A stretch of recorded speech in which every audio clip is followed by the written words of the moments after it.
Nar has settled, now what? After negotiating for years, the Sitzer-Burnett case has come to a settlement. So if you're a realtor, and especially a buyer's agent, now what? I am seeing a lot of negative news around this settlement, and many of the people writing about it don't have a clue what this settlement means. Much of what they're saying is based on scarcity and fear, and most of this is just plain wrong. And it's easy to freak out when things are changing, and things are always changing. I've been in the industry for about 18 years and sold hundreds of homes, mostly representing sellers.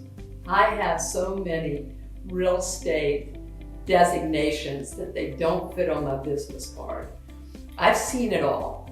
So I'm talking to you about this as an expert.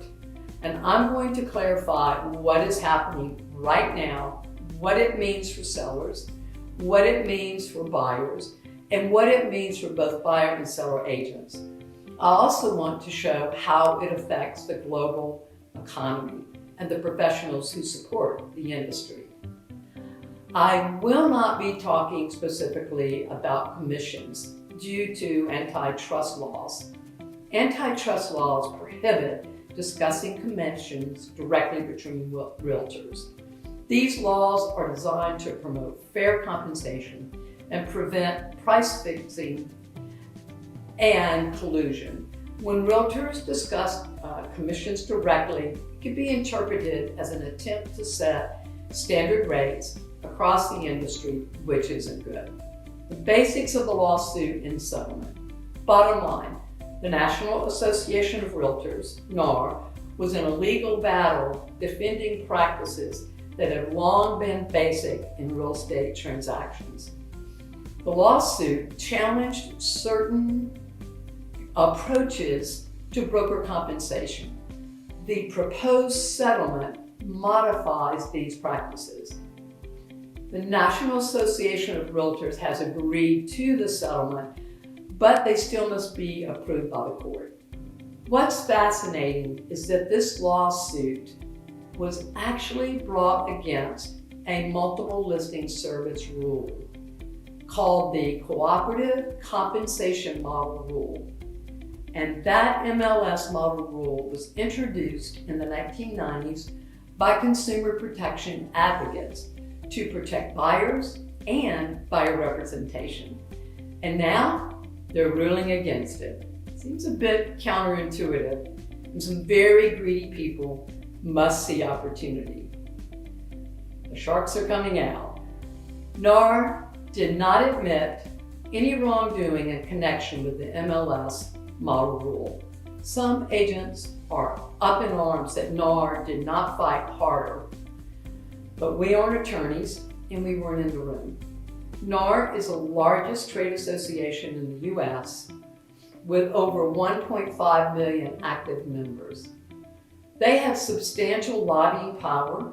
The association all has a financial investment in promoting the best interest of agents, because if they don't help realtors, members will simply leave.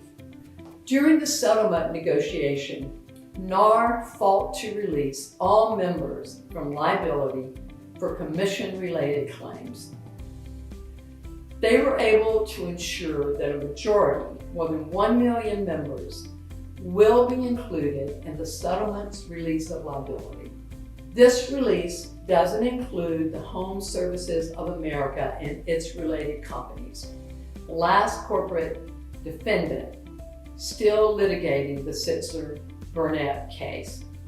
Change 1 for buyer agents. If approved by the court, the settlement means that our industry will see some significant changes in regulation regarding broker compensation commission that is offered through MLS. These changes take place on August 17, 2024. The consensus is that we will see more clarification from both NAR and MLS nationally and locally. Here is where we stand now. Change number 1. NAR will not allow offers for compensation to buyer agents to be posted on the MLS listing. Compensation and who will pay that compensation/commission will be negotiated off MLS. That said, sellers will still be able to offer concessions like covering buyers' closing costs, etc., on the MLS platform. Change 2. NAR will require written representation agreements for MLS participants when working with buyers, along with laying out responsibilities and clarifying expectations. The agreement will cover compensation and how much the buyer agent will be paid regarding of who pays it. Some very smart buyer's agents are already doing this. They have open conversations with their clients about commissions, educating buyers, showing what differentiates them from other agents, and demonstrating the value they bring to the table. Honestly, every buyer's agent worth their salt should already be doing these things. After the settlement, it will be mandatory. How this affects buyers. The Department of Veteran Affairs changed its policy on June 11, 2024 to allow VA buyers to compensate their real estate agents directly. This policy went into effect August 10, 2024. Another concern about the new regulation is that it means compensation for the buyer's agents will potentially fall to buyers. Under the old rules, the seller's side most often paid the buyer's agent commission. The buyer's agent compensation, even though commission is and always has been negotiable.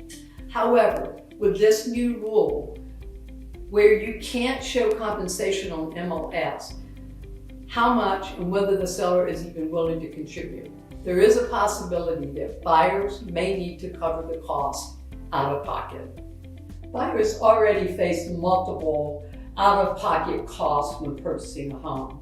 And these costs can include lender fees, which include costs associated with obtaining a mortgage, including loan origination fees, credit report fees, and appraisal fees.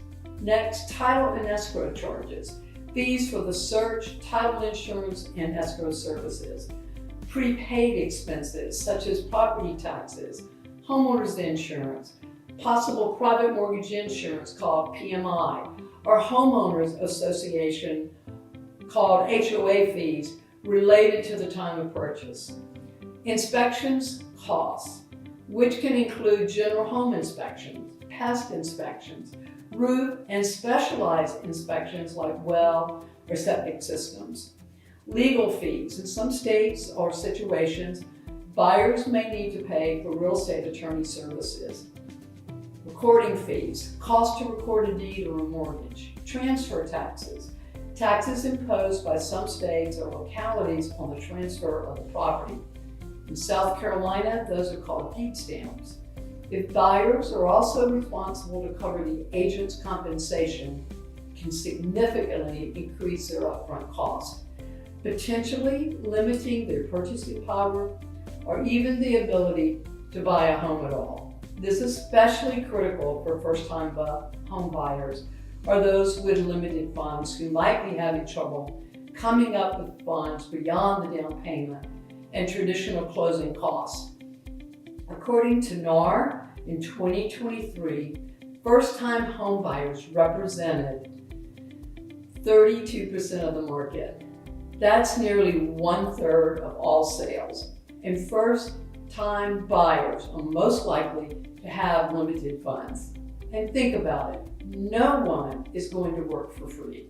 A buyer's agent isn't going to take on all the responsibilities and liability of representing a buyer without being paid. My marketing from our listings is outstanding, and we expose each home to hundreds of thousands of people, both locally and out of the area.